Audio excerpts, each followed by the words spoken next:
Reinforcement learning-based navigation has been utilized in a wide range of fields.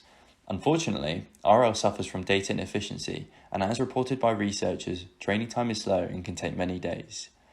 Simulators exist which provide fast rendering or fast kinematic physics calculations. However, training RL agents quickly for visual quadrotor navigation utilizing both fast rendering and physics calculations is still an open research problem. We propose a framework built on top of AirSim and Ape-X called Parallel Reinforcement Learning for AirSim, which provides a vectorized environment with multiple simulation instances of AirSim, where each instance runs multiple non-interactive agents. We use this to overcome the CPU bottleneck from the complex quadrotor dynamics. Simulations can be spread across multiple computers, and the asynchronous server connection between the Unreal Engine and local policy is handled within this framework. To vectorize the environment, we add batch rendering, which achieves quicker rendering performance compared to multiple asynchronous server requests for each vehicle. Getting a vehicle state requires both the camera image and vehicle pose. Due to this coupling, both the renderer and physics thread are synchronized, which leads to a delay.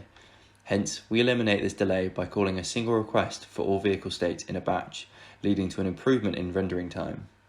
Furthermore, we add the capability of individualized episodic training. Specifically within AirSim, functionality did not exist to reset individual vehicles. This led to inefficient data sampling, as some agents were dormant in terminal states and were required to wait until all agents within the simulator were finished. Finally, we encompass all of these changes in an Unreal Engine world which prevents agent interaction.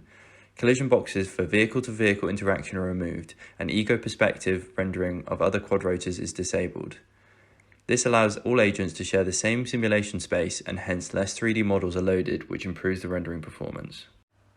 To test our parallel framework, we train a policy to avoid collisions using a simulated onboard depth camera and IMU. High-level commands from the policy are sent to the low-level flight controller to navigate from the start to the end point. The environment complexity is similar to other state-of-the-art works.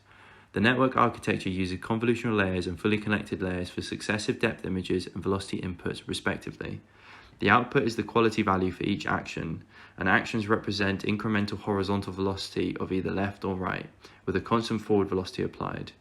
The return function consists of -100 for a collision and +3 otherwise.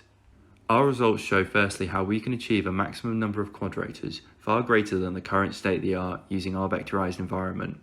Furthermore, we push this number by utilizing our modified Ape-X parallel learning framework, allowing us to train a policy with 74 agents in total over 2 computers in 11 minutes, compared to 3.9 hours for one agent.